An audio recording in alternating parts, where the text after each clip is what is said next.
चर्चा करता आया है और इंटरनेशनल एक्सपर्ट्स के ज़रिए, इन इंटरनेशनल एजेंसीज़ के ज़रिए G20 जैसे मोर्चों को क्रेडिबिलिटी मिलती है, क्योंकि अगर आप G7 से केवल तुलना करें तो हालांकि अनौपचारिक तौर पर आप देखें तो G20 का कोई सेक्रेटेरिएट नहीं है।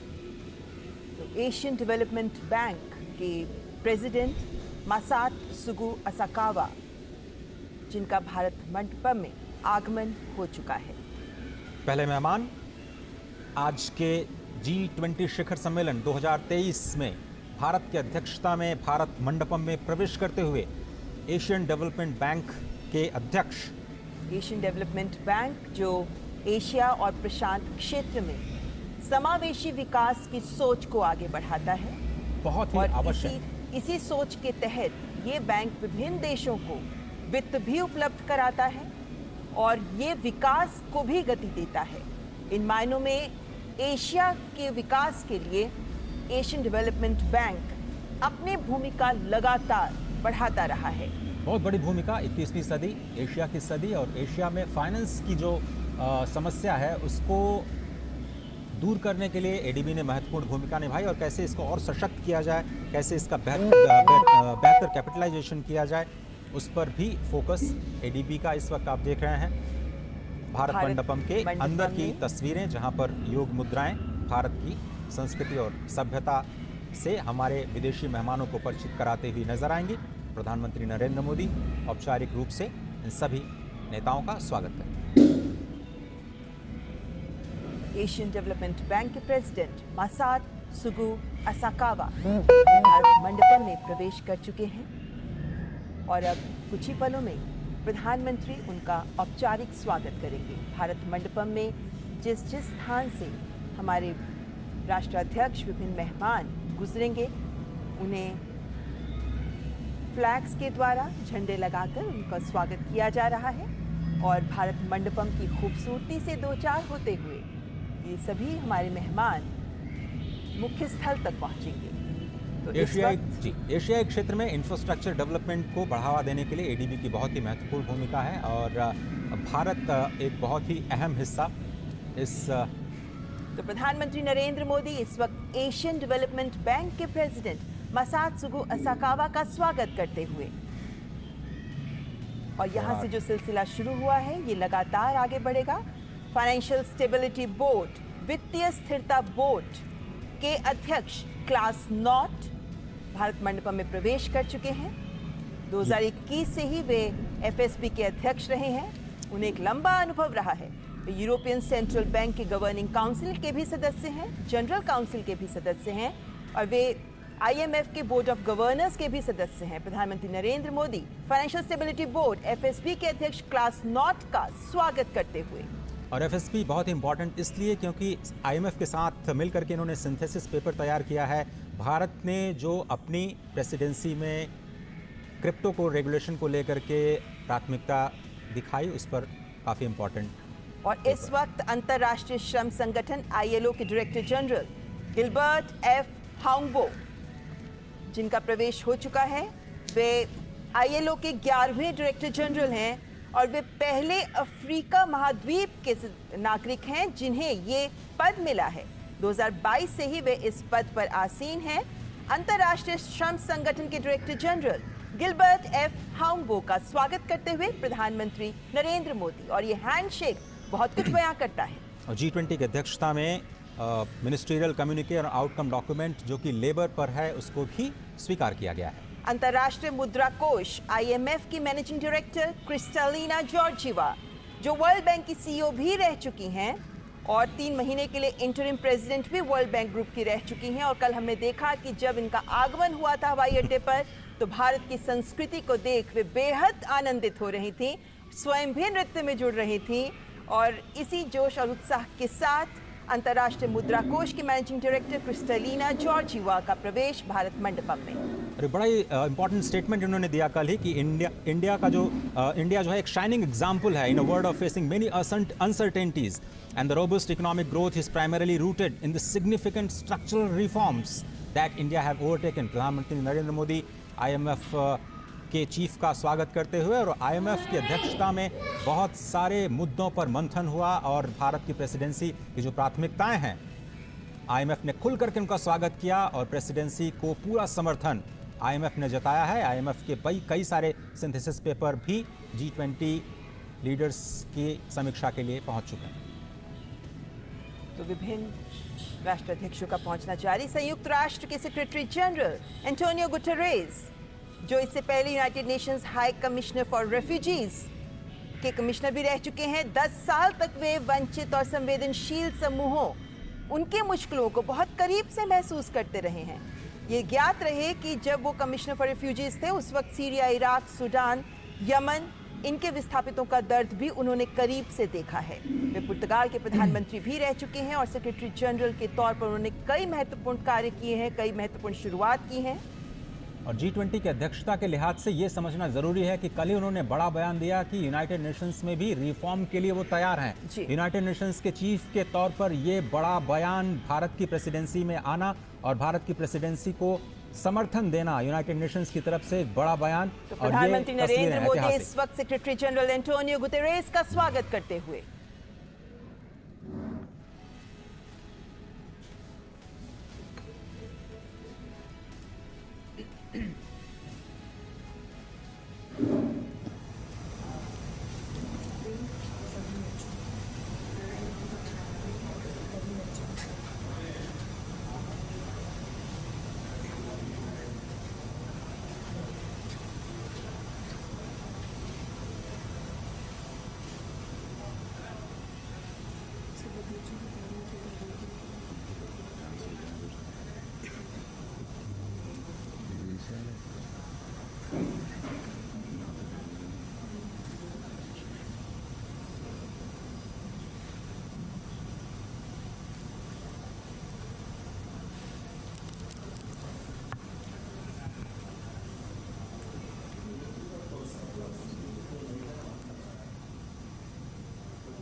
प्रेसिडेंट अजय बंगा, जिनका स्वागत किया प्रधानमंत्री नरेंद्र मोदी ने।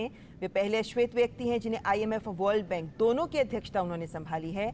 और महत्वपूर्ण बात कि उनका बिजनेस वर्ल्ड में भी काफ़ी महत्वपूर्ण अनुभव रहा है, जिसके बाद वे फिलहाल वर्ल्ड बैंक के प्रेसिडेंट और इस वक्त विश्व स्वास्थ्य संगठन WHO के director general doctor Tedros Adhanom Ghebreyesus, पहले डायरेक्टर जनरल जो अफ्रीकन रीजन से WHO के डायरेक्टर जनरल बने। उन्हें मलेरिया पर अनुसंधानकर्ता के रूप में विश्व में पहचाना जाता है और डायरेक्टर जनरल बनने से पहले वे वैश्विक स्वास्थ्य से भी जुड़े रहे हैं। Global Fund to Fight AIDS, malaria, tuberculosis के भी वे अध्यक्ष रहे हैं। और जिस वक्त कोविड महामारी ने पूरे विश्व को जकड़ लिया था, उस वक्त उनकी अध्यक्षता में WHO ने महत्वपूर्ण कार्य किए और इस स्थिति में विश्व के समक्ष एक महत्वपूर्ण उदाहरण भी प्रस्तुत किया। विश्व स्वास्थ्य संगठन के director general doctor Tedros Adhanom Ghebreyesus.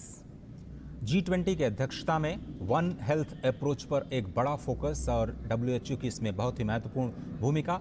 Working group की हम बात करें तो भारत की अध्यक्षता में global initiative on digital health, इसको अडॉप्ट किया गया है।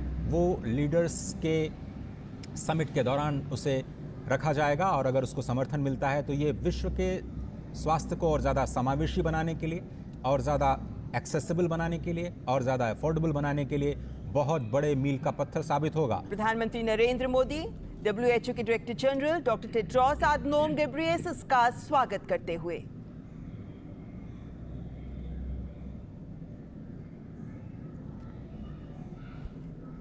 सांकेतिक रूप से लगता है कि उनका हालचाल पूछ रहे हैं प्रधानमंत्री।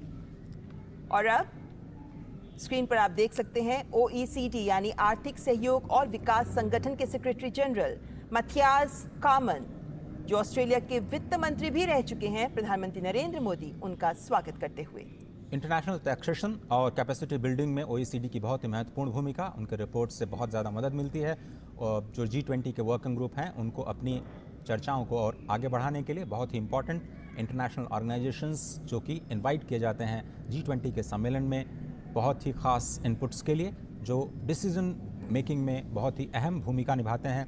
वैश्विक स्तर पर मुद्दों पर समावेशी विकास को समाहित करने में बहुत ही महत्वपूर्ण भूमिका निभाते हैं।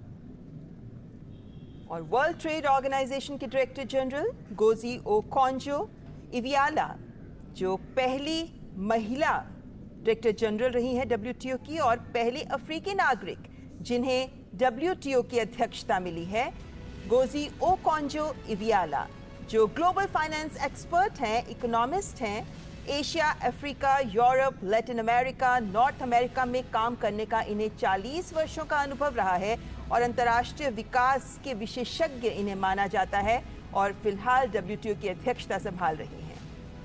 21वीं सदी के लिए WTO को तैयार करना, WTO में रिफॉर्म, इसकी लगातार बात करता रहा है भारत। और प्रधानमंत्री मोदी ने भी स्पष्ट तौर पर WTO में रिफॉर्म्स की वकालत की और ट्रेड एंड इन्वेस्टमेंट की वर्किंग ग्रुप में WTO मिनिस्ट्रियल मीटिंग में भारत इस मुद्दे पर लगातार बात करता रहा है कि विकासशील देशों को, ग्लोबल साउथ की आवाज़ को WTO में और ज़्यादा तरजीह दी जानी चाहिए। मार्केट एक्सेस में जो विकसित देश हैं, विकासशील देशों की मदद करें। प्रधानमंत्री Narendra Modi goji Okonjo इवियाला WTO के डायरेक्टर जनरल का स्वागत करते हुए।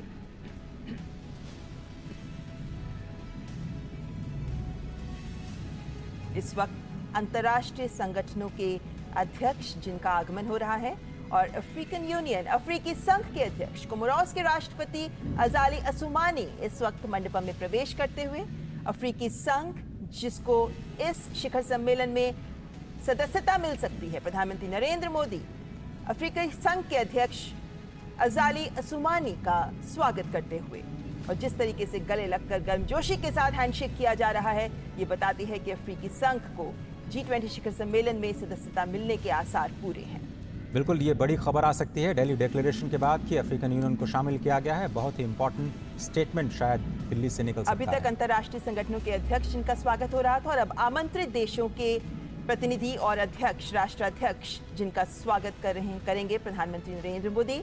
और इस वक्त स्क्रीन पर आप देख सकते हैं ओमान के उप प्रधानमंत्री सईद असाद बिन तारिक अल सईद, जिनका आगमन मंडपम में।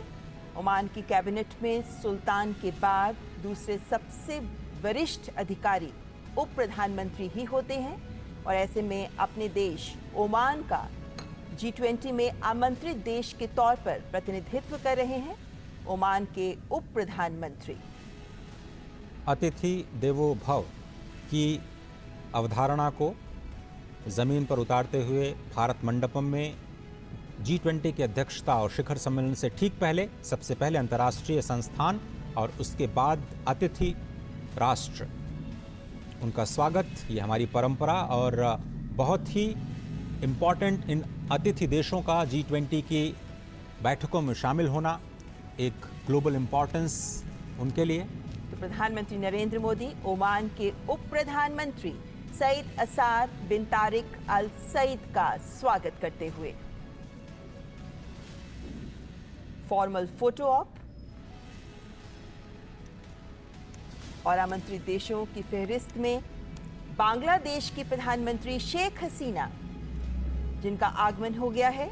बांग्लादेश हमारा बेहद करीबी पड़ोसी देश।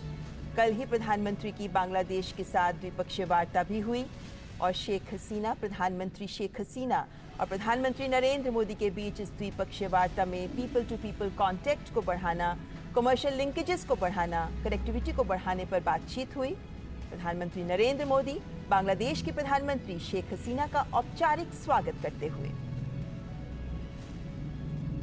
पड़ोसी देशों के साथ भारत सदा ही अपने रिश्तों को प्रगाढ़ करने में जुटा रहता है और ऐसे में बांग्लादेश, जिनसे हम सीमाएं साझा करते हैं, हमारा एक महत्वपूर्ण पड़ोसी देश। और अब मॉरिशस के प्रधानमंत्री प्रविंद जुगन्नाथ स्क्रीन पे आप देख सकते हैं। इजिप्ट के राष्ट्रपति अब्देल फतेह अल सीसी, इजिप्ट जहां पर भारत अपने बहुत ही करीबी रिश्ते साझा करता है और राष्ट्रपति अब्देल फतेह अल सीसी भारत के साथ अपने रिश्तों को प्रगाढ़ करने के लिए कई महत्वपूर्ण कदम उठा चुके हैं। बहुत इंपॉर्टेंट, और आपको ध्यान होगा कि प्रधानमंत्री ने हाल ही में इजिप्ट की यात्रा भी की और दोनों देशों और ऐतिहासिक यात्रा, कई सालों के बाद कोई भारत का प्रधानमंत्री इजिप्ट की यात्रा पर गया और बहुत ही गर्मजोशी के साथ उनका स्वागत किया गया। और मुझे लगता है कि वहीं पे इनविटेशन प्रधानमंत्री ने दिया और इस वक्त तस्वीरें आपकी स्क्रीन पर। प्रधानमंत्री नरेंद्र मोदी इजिप्ट के राष्ट्रपति अब्देल फतेह अल सीसी का स्वागत करते हुए, हैंडशेक करते हुए। कोणार्क के सूर्य मंदिर से प्रभावित ये दृश्य। और इस भारत बात का मंडपम के अंदर। विशेष ख्याल रखा गया है कि जब ये औपचारिक फोटो ऑप हो रहा हो तो भारत की संस्कृति की इस अमूल्य धरोहर का भी एक उदाहरण विश्व के साथ रहे। और इस वक्त मॉरिशस के प्रधानमंत्री प्रविंद जुगन्नाथ मंडपम में प्रवेश कर चुके हैं। मॉरिशस के साथ भी भारत की कल द्विपक्षीय वार्ता हुई। प्रधानमंत्री नरेंद्र मोदी ने मॉरिशस के प्रधानमंत्री के साथ द्विपक्षीय वार्ता की और इस वक्त दोनों देशों के कूटनीतिक संबंधों के 75 वर्ष का जश्न भी मनाया जा रहा है। और द्विपक्षीय वार्ताओं में भी फिनटेक, ढांचागत विकास, सांस्कृतिक आदान प्रदान पर भी जोर रहा, क्योंकि मॉरिशस पहला ऐसा देश है अफ्रीकी महाद्वीप का जिसके साथ सेपा भी एग्रीमेंट पर भी आगे हम बढ़ चुके हैं, इसको भी हम साझा करते हैं। तो दोनों देशों के बीच के रिश्ते बेहद महत्वपूर्ण। भारतीय मूल के कई नागरिक मॉरिशस में अपने कारोबारी संबंधों को आगे बढ़ाते हुए स्पष्ट तौर पर नजर आते हैं और मॉरिशस को टैक्स ट्रीटीज़ के लिहाज से भारत के संदर्भ में काफ़ी महत्वपूर्ण देश के रूप में देखा जाता है। प्रधानमंत्री नरेंद्र मोदी मॉरिशस के प्रधानमंत्री प्रविंद जगन्नाथ का स्वागत करते हुए विभिन्न देशों के राष्ट्राध्यक्ष जिनका आगमन इस वक्त भारत मंडपम में जारी है, और नीदरलैंड्स के प्रधानमंत्री मार्क रूट, नीदरलैंड्स जो आमंत्रित देशों की फहरिस्त में शामिल है, और नीदरलैंड्स के साथ भारत का आदान प्रदान महत्वपूर्ण स्तर पर होता रहता है। नीदरलैंड्स की जो वाटर मैनेजमेंट की प्रैक्टिसेस हैं, एग्रीकल्चर की प्रैक्टिसेस हैं, वो पूरी दुनिया के लिए एक मिसाल है। और राष्ट्रपति जब यहाँ की यात्रा पर थे तो बहुत सारे बायलैटरल्स के जरिए दोनों देशों के कारोबारी संबंधों को और मजबूत बनाने की कोशिश की गई थी। और नीदरलैंड्स के प्रधानमंत्री जिस मुस्कुराहट के साथ आगे बढ़े और गले लगकर प्रधानमंत्री के साथ उन्होंने गर्मजोशी से किया, उसके साथ देख सकते हैं कि दोनों देशों के संबंधों में जो गर्मजोशी है ये उसका उदाहरण प्रस्तुत करता है। तो प्रधानमंत्री नरेंद्र मोदी नीदरलैंड्स के प्रधानमंत्री मार्क रूट का स्वागत करते हुए, जैसा हम जानते ही हैं, प्रधानमंत्री नरेंद्र मोदी के विभिन्न देशों के राष्ट्राध्यक्षों के साथ एक अलग ही केमिस्ट्री होती है और जिनके साथ उनकी मुलाकात होती भी रहती है। ऐसे में ये राष्ट्राध्यक्ष जब प्रधानमंत्री से मिलते हैं तो ये गर्मजोशी हमें देखने को मिलती है। इस हैंडशेक में जो गर्मजोशी है, इस हैंडशेक में जो स्ट्रेंथ है, वो आपसे रिश्तों को भी बेहतर बनाती है। और इस वक्त नाइजीरिया के राष्ट्रपति बोला अहमद तिनुबू, नाइजीरिया को उम्मीद है कि भारत से रक्षा क्षेत्र में बहुत बड़ा इन्वेस्टमेंट शायद नाइजीरिया में आ सकता है। और साथ ही साथ स्पष्ट तौर पर औपचारिक तौर पर उन्होंने कहा है कि बहुत ही सौभाग्य की बात है कि भारत को G20 की प्रेसिडेंसी दी गई है इस साल, और बहुत सारे मुद्दे जो ग्लोबल साउथ पे उठाए गए हैं वो नाइजीरिया ने उनका समर्थन किया है और भारत के प्रति अपनी कृतज्ञता जताई। और अफ्रीका का एक बेहद महत्वपूर्ण सबसे बड़ी अर्थव्यवस्था माना जाता है नाइजीरिया को। इन मायनों में नाइजीरिया एक बेहद महत्वपूर्ण देश अफ्रीका का, और नाइजीरिया के राष्ट्रपति का G20 में एक आमंत्रित देश के रूप में इस G20 शिखर सम्मेलन में शामिल होना भी बेहद महत्वपूर्ण संकेत देता है। और नाइजीरिया के राष्ट्रपति का भारत आना और प्रधानमंत्री नरेंद्र मोदी इस वक्त नाइजीरिया के राष्ट्रपति बोला अहमद तिनुबू का स्वागत करते हुए, और स्पष्ट तौर पर नाइजीरिया बहुत से उत्साहित होगा क्योंकि बहुत सारे इन्वेस्टमेंट्स के इंटरेस्ट्स लगातार आने शुरू हो गए हैं। ऑटो सेक्टर में कुछ बड़ी उम्मीदें, कुछ बड़े ऐलान भी हुए हैं बीते दिनों।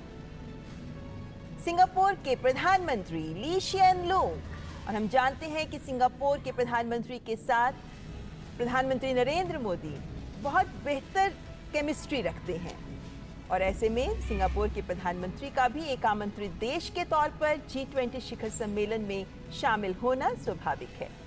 तो सिंगापुर के प्रधानमंत्री का आगमन, आसियान समिट के दौरान भी प्रधानमंत्री ने जिक्र किया सिंगापुर का स्पष्ट तौर पर, और सिंगापुर से जो भारत सीखना चाहता है उस स्मार्ट सिटीज़ का जो प्रोजेक्ट है, फाइनेंसिंग सिटीज़ ऑफ टुमारो को लेकर के जो कॉन्फ्रेंस हुई गांधीनगर में, उसमें सिंगापुर की बहुत ही अहम भूमिका रही।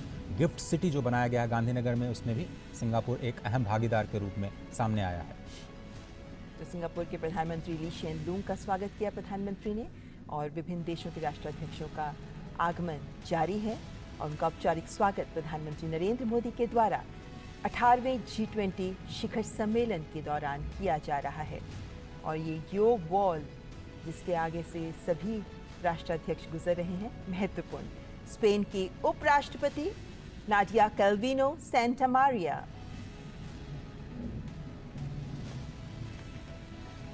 हम जानते हैं कि स्पेन यूरोपीय संघ का हिस्सा है और स्पेन के साथ भारत के संबंध बेहतर हैं, और ऐसे में स्पेन की उपराष्ट्रपति और उनके चेहरे पर खिली मुस्कुराहट ये बयां करती है कि इस शिखर सम्मेलन में आमंत्रित देश के तौर पर शामिल होना स्पेन इसे महत्वपूर्ण मानता है। दोनों देशों के बीच स्किल्ड वर्कफोर्स के आदान प्रदान को लेकर के काफ़ी ज़्यादा उत्सुकता दिखाई दे रही है और स्पष्ट तौर पर जो G20 में बातचीत चल रही है, लेबर फोर्स के किसी भी तरह के मूवमेंट को बढ़ावा देने के लिए जो एक आम सहमति, एक वैश्विक सहमति बनाई जाए, उसमें भारत और स्पेन दोनों ही देशों को फायदा होने की उम्मीद। प्रधानमंत्री नरेंद्र मोदी स्पेन की उपराष्ट्रपति नाडिया कैल्विनो सेंटामारिया का स्वागत करते हुए हैंडशेक करते हुए।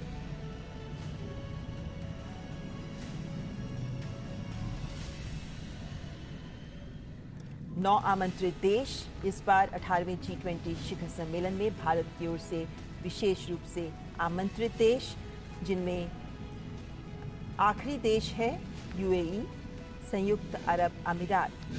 अब से थोड़ी देर पहले यूएई के तरफ से अभी तक जो यूनाइटेड कंट्रीज हैं उनमें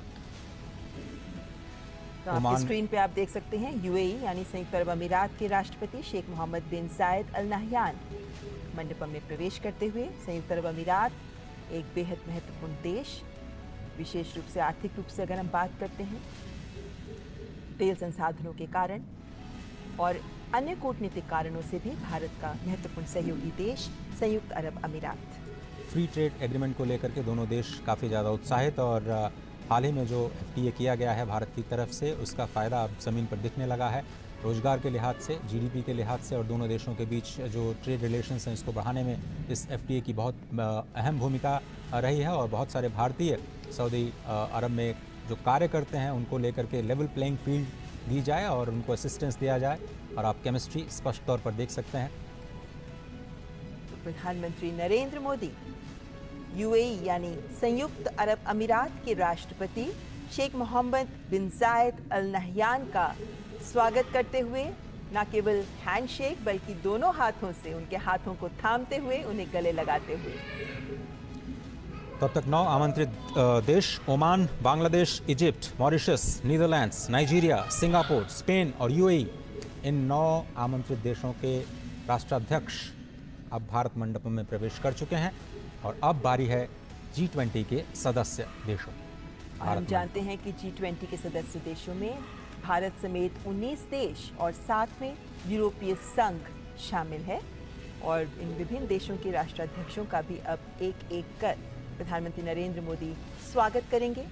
हालांकि अभी फ्रांस के राष्ट्रपति मैनुअल मैक्रों का भारत आगमन का इंतजार है, लेकिन बाकी सभी राष्ट्राध्यक्ष भारत पहुंच चुके हैं, तो इन सभी का स्वागत करेंगे प्रधानमंत्री नरेंद्र मोदी।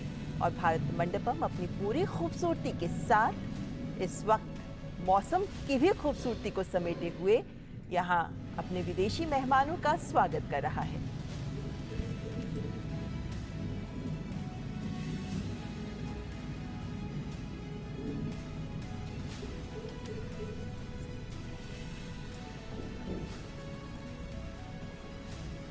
और G20 सदस्य देशों में सबसे पहले मेक्सिको के आर्थिक मामलों की मंत्री राकेल बुएनरोस्ट्रो सैंचेज। मेक्सिको को विकासशील देशों की एक सशक्त आवाज़ के रूप में देखा जाता है, और एग्रीकल्चर को लेकर के जो वहाँ पे बेस्ट प्रैक्टिसेस हैं उनसे सीखने की कोशिश पूरी दुनिया करती रही है। एग्रीकल्चर वर्किंग ग्रुप में भी मेक्सिको की अहम भूमिका रही है। किस तरह से खाद्य सुरक्षा को लेकर के जो खाद की कीमतों में हमने उछाल देखा कोविड के दौरान, रशिया यूक्रेन क्राइसिस के दौरान, उसमें कैसे सभी लोग मिलकर के फूड सिक्योरिटी की जो समस्या है उस पर आम राय, आम सहमति बना पाएँ, उसमें मेक्सिको ने एक अहम योगदान दिया। और स्पष्ट तौर पर G20 के सदस्य देश के रूप में भारत और मेक्सिको के न केवल द्विपक्षीय संबंध बल्कि G20 के मंच पर भी इन दोनों देशों का एक विकासशील देश के तौर पर अपने विचारों को रखना काफ़ी अहम। तो मेक्सिको की आर्थिक मामलों की मंत्री राकेल बुएनरोस्ट्रो सैंचेज का स्वागत करते हुए प्रधानमंत्री नरेंद्र मोदी। मेक्सिको के राष्ट्राध्यक्ष का ही G20 शिखर सम्मेलन में आना था, लेकिन स्वास्थ्य कारणों से वे नहीं आ पाए, तो मेक्सिको का प्रतिनिधित्व कर रही वहां के आर्थिक मामलों की मंत्री। तो G20 के सदस्य देशों के राष्ट्राध्यक्षों का और प्रतिनिधियों का इस वक्त आना जारी है और भारत मंडपम में उनका औपचारिक स्वागत किया जा रहा है। भारत मंडपम जो 18वें G20 शिखर सम्मेलन का केंद्र, भारत मंडपम जहां से उम्मीद की जा रही है कि दिल्ली घोषणा पत्र एक मजबूत आवाज ग्लोबल साउथ के देशों की बनकर उभरेगा। यहां से एक ऐसी दिशा दी जाएगी जिससे विश्व समावेशी विकास और मानव कल्याण की ओर कदम बढ़ाएगा। G20 शिखर सम्मेलन भारत की अध्यक्षता में नया अध्याय लिख पाएगा, इस बात की भी उम्मीद की जा रही है। जिस सोच को विभिन्न working groups, Sherpa track, finance track में भारत ने आगे रखा, जिस जनभागीदारी के संदेश को सामने रखते हुए एक्शन ओरिएंटेड चर्चाओं पर भारत का जोर रहा, जिस तरीके से विभिन्न देशों के बीच सहमति बनाने के लगातार प्रयास किए जाते रहे, संवेदनशील मुद्दों पर भी एकमत होने की प्रयास रहे, वो ये भी दिखाता है कि दिल्ली घोषणा पत्र में जब वो कल सामने आएगा तो जो महत्वपूर्ण बिंदु रहेंगे वो भारत के उद्घोष को तो सामने रखेंगे ही, लेकिन साथ ही विश्व को भी नया संदेश, नई दिशा दे पाएंगे, क्योंकि ये संदेश जो इस भारत मंडपम से निकलेगा, ये संदेश पूरे विश्व के कल्याण और पूरे विश्व के विकास के संदेश के साथ जुड़ा हुआ होगा। वसुधैव कुटुंबकम, ये थीम एक सर्वसमावेशी थीम, तभी भारत एक पृथ्वी, एक कुटुंब, एक भविष्य की बात कर रहा है और इसीलिए इन्हीं विभिन्न मुद्दों पर सहमति बनाने के प्रयास इस भारत मंडपम में कुछ ही पलों बाद शुरू हो जाएंगे, जब औपचारिक स्वागत के बाद पहला सत्र एक पृथ्वी का आगाज होगा। और जैसा कि आप जानते हैं कि प्रधानमंत्री नरेंद्र मोदी ने जब से अध्यक्षता संभाली, उनका पहला फोकस यही रहा कि G20 के पूरे उत्सव को लोगों के साथ जोड़ा जाए और वैश्विक जो चुनौतियां हैं उनके लिए एक सशक्त मंच तैयार किया जाए, जिसमें सभी की आवाज़ सुनी जाए, सभी के विचारों को एक मंच दिया जाए और एक साझा समाधान निकालने की कोशिश की जाए। ये तस्वीरें बहुत ही महत्वपूर्ण, जिसका जिक्र लगातार हम सुबह से कर रहे हैं। भारत मंडपम के ठीक आगे नटराज की भव्य मूर्ति, भारत के सांस्कृतिक उद्भव और जिसको हम कहते हैं कि सभ्यता और संस्कृति की एक पावन धारा के रूप में जो भारत अपने आप को, भारत जिसका नाम ही है कि जहाँ पर लोग ज्ञान प्राप्त करने में प्रयासरत रहते हैं, और इसीलिए भारत मंडपम इस शब्द को भी बार बार रेखांकित करने का प्रयास किया जा रहा है। ये भव्य और दिव्य तस्वीरें आपको प्रगति मैदान में स्थित नए भारत मंडपम से सीधे हम आपके लिए ख़ास तौर पर लेकर के आए हैं, जहां पर अब से थोड़ी ही देर बाद G20 शिखर सम्मेलन 2023 भारत की अध्यक्षता में शिखर सम्मेलन यानी लीडर्स अब दिल्ली डिक्लेरेशन पर अपनी अंतिम मुहर लगाएंगे। कौन से मुद्दे, कौन सी प्राथमिकताएं जो भारत ने रखी, जिन पर वैश्विक सहमति बनती है, पूरी दुनिया की निगाहें इस वक्त टिकी हुई हैं, क्योंकि प्राथमिकताएं बहुत बड़ी भारत की ओर से। अर्जेंटीना के राष्ट्रपति एल्बर्टो फर्नांडिस 2018 में जब अर्जेंटीना ने G20 की अध्यक्षता की तो उस वक्त फूड सिक्योरिटी को एक मुद्दा बनाया। शायद किसी को नहीं पता होगा कि उसके बाद कोविड और उसके बाद रशिया और यूक्रेन क्राइसिस के बाद फूड इनसिक्योरिटी दुनिया के लिए सबसे बड़ी चुनौती बन जाएगा। लेकिन आज भारत ने ज़बरदस्त लीडरशिप का परिचय दिया। Fuel crisis, food crisis, fertiliser crisis, 3F की जो क्राइसिस है उसको सेंटर में रखते हुए वार्ताओं के जरिए कैसे इस संकट का एक साझा हल निकाला जाए, पुरजोर कोशिश की भारत ने अपनी ओर से। तो प्रधानमंत्री नरेंद्र मोदी अर्जेंटीना के राष्ट्रपति एल्बर्टो फर्नांडिस का स्वागत करते हुए, अर्जेंटीना जो भारत के साथ कई विभिन्न समूहों में मंच साझा करता है और इस वक्त G20 शिखर सम्मेलन में प्रधानमंत्री नरेंद्र मोदी अर्जेंटीना के राष्ट्रपति का स्वागत करते हुए। अर्जेंटीना जिसके साथ हमारा व्यापार कई उत्पाद के तहत आगे बढ़ता है। और इस वक्त ऑस्ट्रेलिया के प्रधानमंत्री Anthony Norman Albanese sustainable, balanced and inclusive global economic growth के लिए ऑस्ट्रेलिया की आवाज़ बहुत ही महत्वपूर्ण। ऑस्ट्रेलिया ने एक ओपन ग्लोबल इकोनॉमी और rule based multilateral trading system का समर्थन किया है, जिस पर भारत के प्रेसिडेंसी का सबसे बड़ा फोकस रहा है कि जो 20वीं सदी के संस्थान हैं उनको 21वीं सदी के लिए कैसे तैयार किया जाए।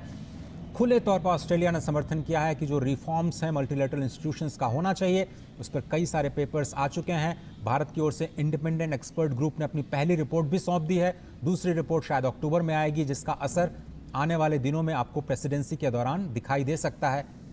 एक बड़ी पहल ऑस्ट्रेलिया ने जिसका भरपूर समर्थन किया। प्रधानमंत्री नरेंद्र मोदी ऑस्ट्रेलिया के प्रधानमंत्री एंथनी नॉर्मन एल्बनीजी का स्वागत करते हुए।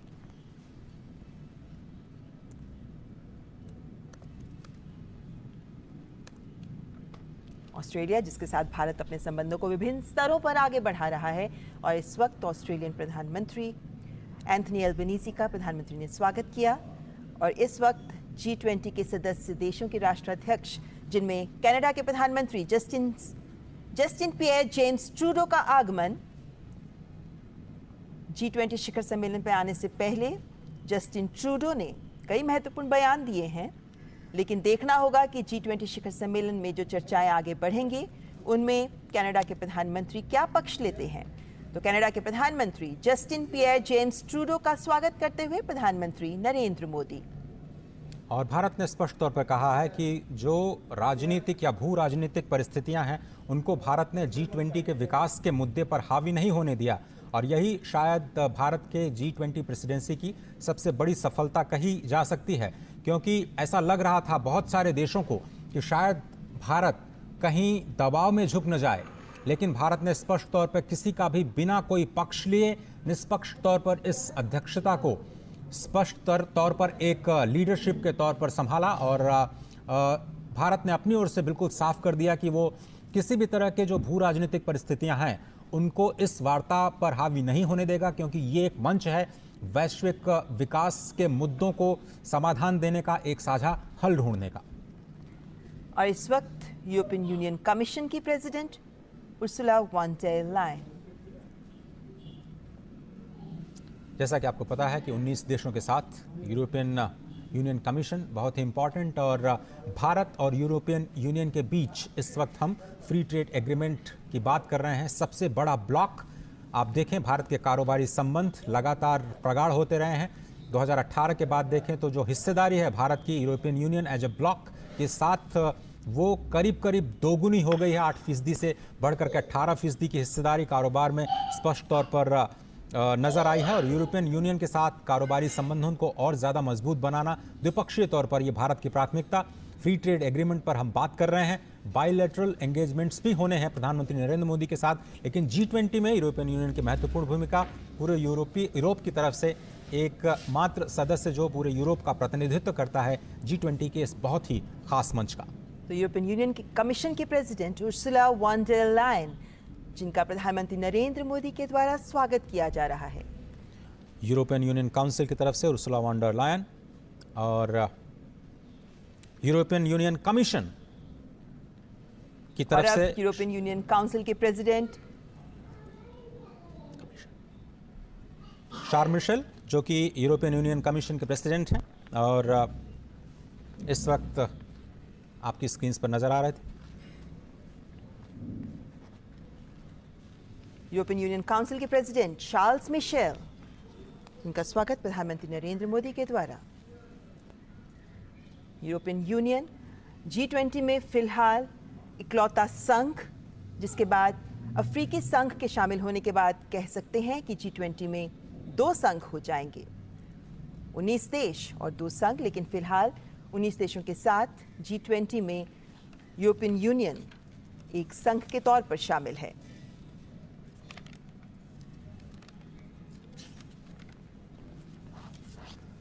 जैसा कि आपको पता है कि भारत की प्राथमिकताएं बहुत स्पष्ट हैं, इंक्लूसिव डेवलपमेंट को बढ़ावा देना है और ये G20 की प्राथमिकताओं में शामिल।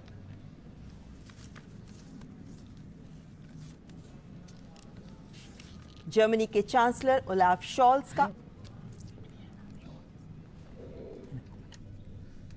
G7 में जर्मनी की बहुत महत्वपूर्ण भूमिका और G7 के मंच पर जब प्रधानमंत्री पर उनका भव्य स्वागत किया गया था और वहां पर जो क्लाइमेट जस्टिस को लेकर के आवाज़ें उठी थी उसको जर्मनी का भरपूर समर्थन मिला था। जर्मनी और भारत के बीच में पीपल टू पीपल कनेक्ट को लेकर के और ज़्यादा रिश्तों को मजबूत करना और साथ ही साथ द्विपक्षीय संबंधों को बढ़ावा देना, उस पर भी निगाह रहेगी। लेकिन G20 के मंच पर जर्मनी की बहुत ही खास भूमिका वैश्विक मुद्दों पर सहमति बनाने के लिहाज से। प्रधानमंत्री नरेंद्र मोदी जर्मनी के चांसलर ओलाफ शॉल्स का स्वागत करते हुए। उनके स्वास्थ्य का हालचाल भी जानते हुए प्रधानमंत्री नरेंद्र मोदी अपनी ज़बरदस्त केमिस्ट्री के जरिए, और ये देखा जा सकता है कि जैसे WHO के डायरेक्टर जनरल, उनका भी थोड़ा स्वास्थ्य नासाज था, प्रधानमंत्री ने उनका भी स्वास्थ्य पूछा। लेकिन ये भी दिखाता है महत्व G20 शिखर सम्मेलन का, जहां विभिन्न राष्ट्राध्यक्षों और संगठनों के अध्यक्षों के द्वारा ये प्रयास किया गया है कि वे इसमें ज़रूर शिरकत करें, ज़रूर शामिल हों, क्योंकि इस वक्त का G20 शिखर सम्मेलन इस दौर में पूरा विश्व वक्त के उस मुहाने पर खड़ा है जब चुनौतियां बहुत भीषण हैं और चुनौतियां बहुत मुखर हैं। ऐसे में इस कठिन वक्त में विश्व को अगर आगे लेकर जाना है तो उसमें इस G20 शिखर सम्मेलन में लिए गए निर्णय महत्वपूर्ण भूमिका निभाएंगे। और इसीलिए इस वक्त जो औपचारिक स्वागत आमंत्रित देशों के राष्ट्राध्यक्षों का, G20 सदस्य देशों का और अंतर्राष्ट्रीय संगठनों के अध्यक्षों का किया जा रहा है, ये भी दिखाता है कि इनका यहाँ आना, इस शिखर सम्मेलन में इन सभी संगठनों और राष्ट्रों के अध्यक्षों की उपस्थिति हमारे लिए भी मायने रखती है, G20 के लिए भी मायने रखती है। भारत मंडपम जो बेसब्री से प्रतीक्षा कर रहा है उन मेहमानों की जिनका भी आगमन का इंतज़ार है, और विभिन्न राष्ट्राध्यक्ष जो अब से कुछ ही देर बाद जब फॉर्मल सेशंस शुरू होंगे तो गंभीर समस्याएं विश्व के सामने जो उपस्थित हैं उन पर मंथन करेंगे, उन पर चिंतन करेंगे, ताकि इन चर्चाओं और इस विमर्श से कुछ ठोस नतीजे सामने आ सकें, ऐसे नतीजे जो एक्शन ओरिएंटेड हों, ताकि विभिन्न देश सामूहिक जिम्मेदारी निभाते हुए इन निर्णयों को लेकर आगे बढ़ सकें। सामूहिक जिम्मेदारी सर्वसमावेशी विश्व के विकास की, सामूहिक जिम्मेदारी वैश्विक चुनौतियों से निपटने की, सामूहिक जिम्मेदारी वसुधैव कुटुंबकम के तहत एक पृथ्वी, एक कुटुंब, एक भविष्य के मंत्र को साकार करने की। और इस वक्त इटली की प्रधानमंत्री जॉर्जिया मेलोनी, जो इटली की पहली महिला प्रधानमंत्री हैं, मात्र 15 वर्ष की आयु में वे इटालियन सोशल मूवमेंट से जुड़ गई थीं। 21 वर्ष की आयु में ही वे रोम की काउंसलर चयनित हो गई थीं। 29 वर्ष की आयु में ही वे सांसद भी बन गई थीं और 2022 में ही उन्होंने इटली के प्रधानमंत्री पद को संभाला। 2020 में जब इटली ने G20 की अध्यक्षता संभाली, उस वक्त कोविड-19 का जो क्राइसिस था वो काफ़ी अपनी जड़ें जमा चुका था। ऐसे में रोम डिक्लेरेशन, जिसमें स्वास्थ्य को लेकर के एक साझे प्रयास के तौर पर जो प्रेसिडेंसी की थी, इटली ने उसे काफ़ी सराहा गया था और इटली ने भी भरपूर समर्थन दिया है भारत की G20 प्रेसिडेंसी का। केमिस्ट्री आपकी स्क्रीन पर। प्रधानमंत्री नरेंद्र मोदी इटली के प्रधानमंत्री जॉर्जिया मेलोनी का स्वागत करते हुए। सस्टेनेबल डेवलपमेंट गोल्स को लेकर के दोनों देश लगातार एक दूसरे का सहयोग करते हुए स्पष्ट तौर पर नजर आते रहे हैं। और जिस तरह से हम लगातार आपको बता रहे हैं कि G20 प्रेसिडेंसी पूरी अभी तक जो देखी है हमने 1 दिसंबर 2022 से महत्वपूर्ण स्तंभों पर नजर आती होगी। जापान के प्रधानमंत्री फुमियो किशिदा जो पूर्व प्रधानमंत्री शिंजो आबे की सरकार में विदेश मंत्री भी रह चुके हैं 2012 से 2017 तक, और इसीलिए भारत के साथ संबंधों को वे पूरी तरह और बेहतरीन तरीके से परिभाषित कर रहे हैं। जापान एक महत्वपूर्ण देश है हमारे लिए, जिसके साथ हम विभिन्न मंचों पर हम सहयोगी के तौर पर काम करते हैं। और जापान ने पूरा समर्थन दिया है भारत का ग्लोबल साउथ के लीडर के तौर पर। स्पष्ट तौर पर जब ऐसा कहने में संकोच नहीं होना चाहिए कि जब भारत और चीन की बात आती है तो जापान हमेशा भारत के पक्ष में खड़ा रहा है। कई अंतर्राष्ट्रीय मंचों पर जापान ने खुल करके भारत का समर्थन किया है, भारत के विचारों का, और भारत के पक्ष में अपने विचार रखे हैं। प्रधानमंत्री नरेंद्र मोदी जापान के प्रधानमंत्री फुमियो किशिदा का स्वागत करते हुए। विभिन्न सहयोगी देश और शिखर सम्मेलन में एक महत्वपूर्ण आयाम ये रहता है कि भारत जहां G20 शिखर सम्मेलन की अध्यक्षता कर रहा है, तो वहीं विभिन्न सदस्य देशों के साथ संबंध प्रगाढ़ करने का भी ये महत्वपूर्ण अवसर होता है। ऐसे में लगभग 15 बायलैटरल्स भी प्रधानमंत्री की प्लान है, जिनमें से कल हमने देखा कि 3 देशों के साथ द्विपक्षीय वार्ताएं हुई, जिसके बाद आज भी सबकी नजरें रहेंगी, जब उम्मीद की जा रही है कि यूके, जर्मनी, फ्रांस के साथ भी और अन्य देशों के साथ भी प्रधानमंत्री द्विपक्षीय वार्ताएं करेंगे। और इस वक्त दक्षिण कोरिया के राष्ट्रपति यून सुक योल दोनों देशों के बीच मित्रता की 50वीं वर्षगांठ दोनों ही देश मनाते हुए और एक स्पेशल कैंपेन G20 से ठीक पहले चलाया गया, जिसमें दोनों देश एक साझी विरासत, विश्वास की विरासत को आगे ले जाने पर सहमत हुए हैं, मित्रता को और प्रगाढ़ करते हुए। और G7 समिट में भी प्रधानमंत्री नरेंद्र मोदी की मुलाकात इनसे हुई और अब G20 का मंच तैयार, और पूरे साल हमने सहयोग देखा कोरिया का भारत की तमाम प्राथमिकताओं पर, और स्पष्ट तौर पर सांस्कृतिक लिहाज से दोनों देश और ज़्यादा करीब आते हुए।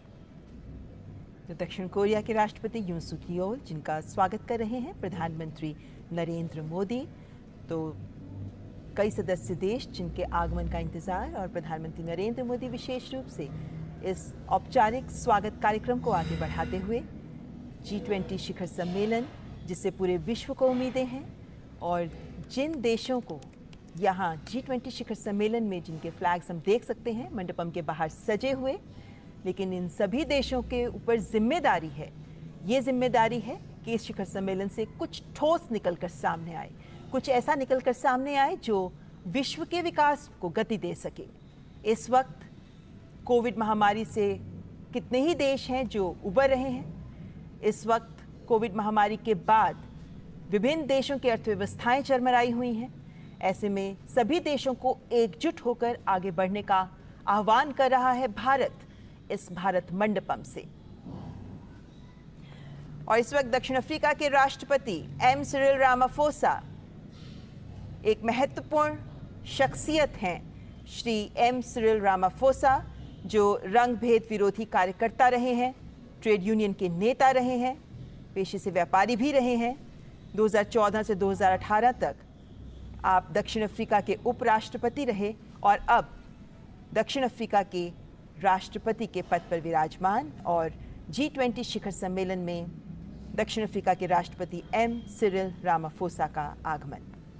हाल ही में ब्रिक्स समिट की सफल मेजबानी करने के बाद अब G20 के मंच पर दोनों ही नेता एक बार फिर से कुछ ही दिनों में मिलते हुए विकासशील देशों के साझा हितों को वैश्विक मंच प्रदान करते हुए दोनों देशों के संबंध कारोबारी तौर पर, सांस्कृतिक तौर पर और मानवीय तौर पर बहुत ही प्रगाढ़, बहुत ही प्राचीन।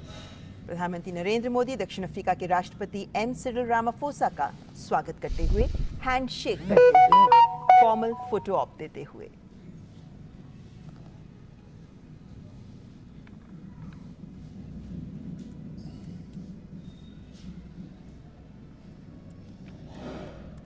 भारत मंडपम की खूबसूरती इस मौसम में देखते ही बनती है, विशेषकर रात के वक्त जब ये रोशनी से जगमगा उठता है, तब ये उम्मीद की जाती है कि ये रोशनी पूरे विश्व को रोशन करेगी।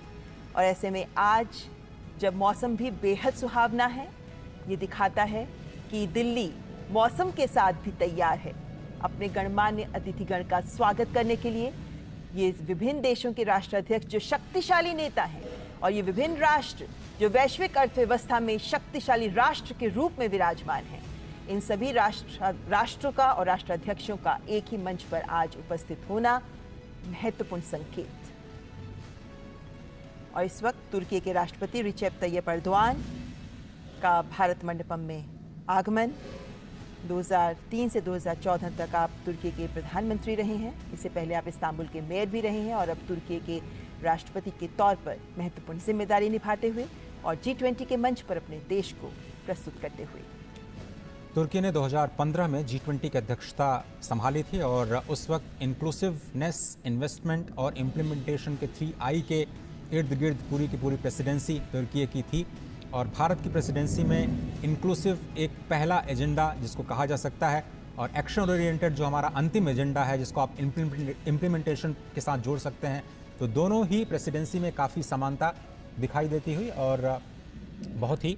और 2015 में जब तुर्की की अध्यक्षता में G20 शिखर सम्मेलन हुआ था तब W20 विमेन 20 का भी एंगेजमेंट ग्रुप जिसका निर्माण किया गया था, जिसका गठन किया गया था और वहीं से महिला विमर्श के मुद्दों को भी आगे बढ़ाया गया, जिससे पहले G20 में कोई महिलाओं के मुद्दे पर विमर्श का अलग से कोई समूह नहीं था। तो तुर्की के राष्ट्रपति रिसेप तैयप एर्दोआन का स्वागत करते हुए प्रधानमंत्री नरेंद्र मोदी। इंक्लूसिवनेस की जब भी बात होती है महिलाओं की भागीदारी बहुत ही महत्वपूर्ण। और इस वक्त आप देख सकते हैं यूनाइटेड किंगडम के प्रधानमंत्री ऋषि सुनक का आगमन भारत मंडपम में। भारतीय मूल के पहले व्यक्ति जो यूनाइटेड किंगडम के प्रधानमंत्री पद तक पहुंचे हैं, पहले ब्रिटिश एशियन जिन्होंने पद संभाला है।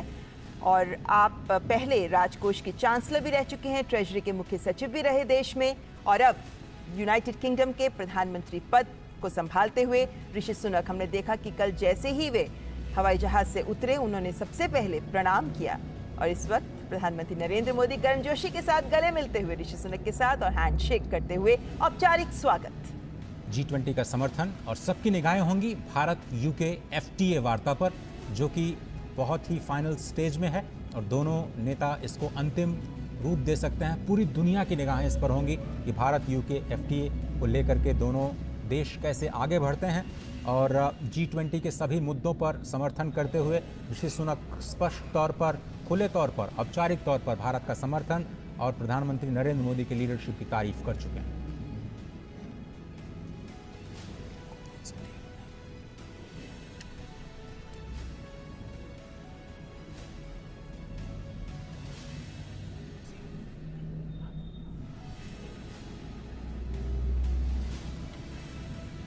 रूस के विदेश मंत्री सर्गेई लावरोव का भी आगमन।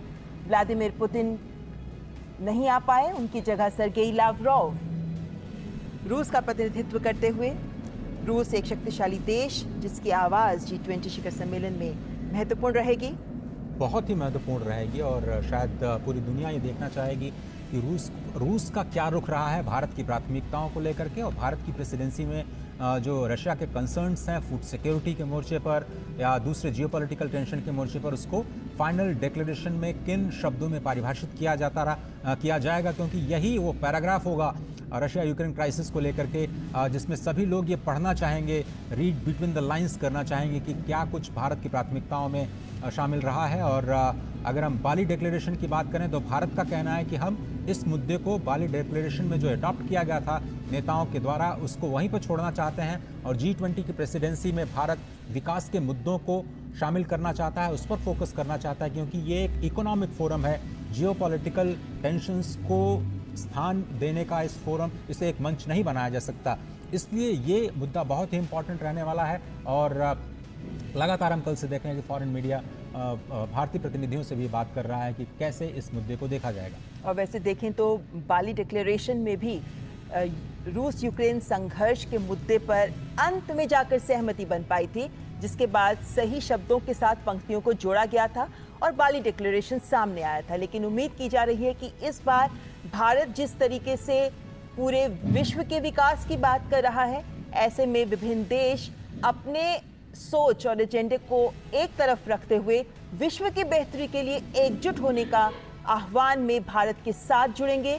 इस बात की उम्मीद की जा रही है क्योंकि भारत भी लगातार जब से भारत ने अध्यक्षता संभाली है, भारत इन प्रयास में लगा रहा है कि विभिन्न देशों की अलग अलग आवाजों को कैसे एक साथ एक मत किया जाए और ऐसे में विभिन्न देशों को चर्चाओं में भी साथ जोड़ने का प्रयास भारत का रहा है।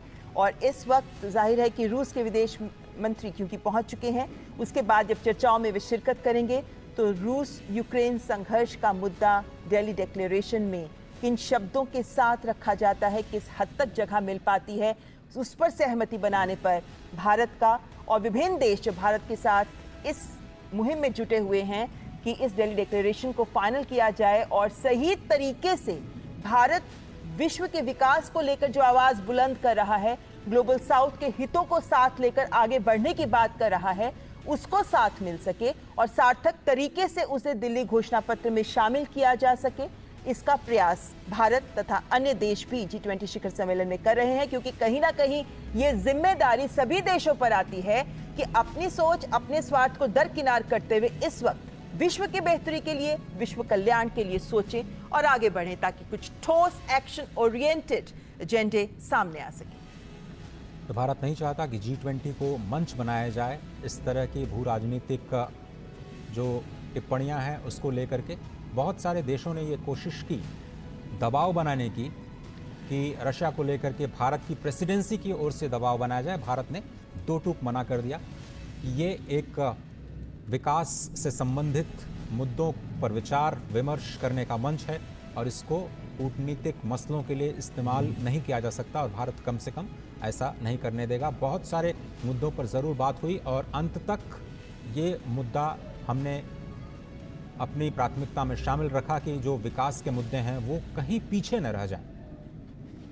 और इस वक्त ट्रॉयका देशों के राष्ट्राध्यक्ष जिनमें इंडोनेशिया के राष्ट्रपति जोको विदोदो का भारत मंडपम में आगमन। इंडोनेशिया जो पहले अध्यक्ष रहा है ट्रॉयका, यानी वे 3 देश ट्रॉयका में शामिल होते हैं जिससे अध्यक्षता भारत ने ली और जिसे भारत अध्यक्षता देगा, यानी ब्राजील। और इस वक्त इंडोनेशिया के राष्ट्रपति जोको विदोदो का आगमन हो चुका है। आसियान समिट के दौरान प्रधानमंत्री नरेंद्र मोदी ने इंडोनेशिया की अध्यक्षता का पूरा समर्थन किया और G20 के लिए समर्थन की बात की। आसियान के मोर्चे पर भी उस मंच पर भी उन्होंने G20 के प्राथमिकताओं का जिक्र किया और उन्होंने कहा कि ये सदी एशिया की है, ये सदी हम सब की है और इसलिए जो free and open Indo Pacific है उस पर फोकस करना आसियान क्षेत्र को बहुत ही आवश्यक। और ये ट्रॉयका बड़ा ही इम्पॉर्टेंट, पहली बार ऐसा हो रहा है G20 के इतिहास में कि 3 विकासशील देश लगातार 3 सालों तक, अगर आप साउथ अफ्रीका, दक्षिण अफ्रीका को शामिल कर लें तो लगातार 4 सालों तक ग्लोबल साउथ या विकासशील देशों की आवाज़ के तौर पर ये प्रेसिडेंसी उन मुद्दों को आगे बढ़ाती रहेगी। और इसलिए कहा जा रहा है कि जो भारत अपनी G20 प्रेसिडेंसी में जो लेगेसी छोड़ेगा, जिन मुद्दों पर बात आगे बढ़ी है वो अगले 2 से 3 सालों में और ज़्यादा मजबूत होती हुई नजर आएंगी। एक मजबूत आधार ज़रूर भारत ने तैयार कर दिया है। और विभिन्न कार्य समूहों की बैठकों पर अगर नजर डालें, विभिन्न आउटकम डॉक्यूमेंट्स पर भी अगर नजर डालें तो ये पाते हैं कि हर वर्किंग ग्रुप में, एंगेजमेंट ग्रुप में, या अगर हम स्टैक्स की बात करते हैं तो भारत ने हर जगह ये कोशिश की है कि कुछ नया, कुछ बेहतर, कुछ अधिक बेहतर स्तर देकर एंगेजमेंट ग्रुप्स और वर्किंग समूहों के दौरान कुछ आउटकम्स बेहतर सामने आए। ऐसे में स्टार्टअप 20 की शुरुआत करना या फिर महिलाओं के मुद्दों पर वर्किंग ग्रुप की घोषणा करना, कुछ महत्वपूर्ण और ठोस पहल के माध्यम से भारत ये सुनिश्चित कर रहा है कि सभी वर्गों का, सभी देशों का कल्याण हो सके। और अपनी अध्यक्षता में भारत जिस व्यापक स्तर पर भारत ने आयोजन किए हैं, जिस व्यापक स्तर पर सभी देशों को शामिल किया है, वो ये दिखाता है कि भारत एक अलग आयाम दे रहा है G20 शिखर सम्मेलन को। और इस वक्त ब्राजील के राष्ट्रपति लुइस इनासियो लुला दा सिल्वा, ब्राजील जो भारत से अध्यक्षता ग्रहण करेगा, भारत के बाद ब्राजील G20 शिखर सम्मेलन का अध्यक्ष होगा। ऐसे में ट्रॉयका के तहत ब्राजील के राष्ट्रपति लुइस इनासियो लुला दा सिल्वा भारत मंडपम में आगमन। ब्रिक्स के साझे सदस्य के तौर पर भारत और ब्राज़ील लगातार प्रतिनिधित्व करते रहे हैं एशिया का और विकासशील देशों का। ब्रिक्स के मंच के ज़रिए ही दोनों देशों को एक सशक्त आवाज़ भी समझा जाता है विकासशील देशों की, और इसलिए कहा जा रहा है कि ये जो ट्रॉयका है बहुत ही इम्पॉर्टेंट है। भारत से प्रेसिडेंसी अब ब्राज़ील को सौंपी जाएगी और कल शाम इसका औपचारिक इसकी औपचारिक घोषणा की जाएगी। प्रधानमंत्री नरेंद्र मोदी ब्राज़ील को आधिकारिक तौर पर G20 2023-24 की अध्यक्षता सौंपेंगे और इसके हालांकि ये सितंबर ये जो कल डिक्लेरेशन किया जाएगा, ट्रांसफ़र किया जाएगा प्रेसिडेंसी, उसके बाद भी भारत की ओर से काम जारी रहेगा 30 नवंबर तक। 1 दिसंबर से ऑफिशियली ये प्रेसिडेंसी जारी और विकासशील देशों को, मुद्दों को प्राथमिकताओं के तौर पर ज़रूर शामिल किया जाएगा। पूरे विश्व को यही उम्मीद। तो ब्राजील के राष्ट्रपति लुइस इनासियो लुला दा सिल्वा का स्वागत करते हुए प्रधानमंत्री नरेंद्र मोदी। G20 शिखर सम्मेलन, जिससे कुछ ही पलों बाद पहले सत्र का औपचारिक आरंभ होगा और उस पहले सत्र में वन अर्थ विषय है और ऐसे में उम्मीद की जा रही है कि जिस एकात्मवाद की सोच के साथ भारत आगे बढ़ रहा है, जिस बंधुत्व की भावना को भारत आगे बढ़ा रहा है, वो भावना इन चर्चाओं के तहत निकलने वाले आउटकम में भी परिलक्षित होगी। इस बात का अंदाजा, इस बात की उम्मीद लगातार की जा रही है और ऐसे में विभिन्न राष्ट्राध्यक्षों का भारत मंडपम में आगमन और उसके बाद पहले सत्र में उनका शामिल होना ये उम्मीद जताता है कि कुछ सार्थक चर्चा, सार्थक विमर्श निकलकर सामने आएगा। हम जानते हैं कि शेरपा ट्रैक पहले ही विभिन्न बिंदुओं पर, विभिन्न मंचों पर, विभिन्न एंगेजमेंट ग्रुप्स और वर्किंग ग्रुप्स के सजेशंस, रिकमेंडेशंस को साथ लेकर डॉक्यूमेंट्स तैयार कर चुका है, जिस पर मुहर लगाएंगे विभिन्न राष्ट्राध्यक्ष।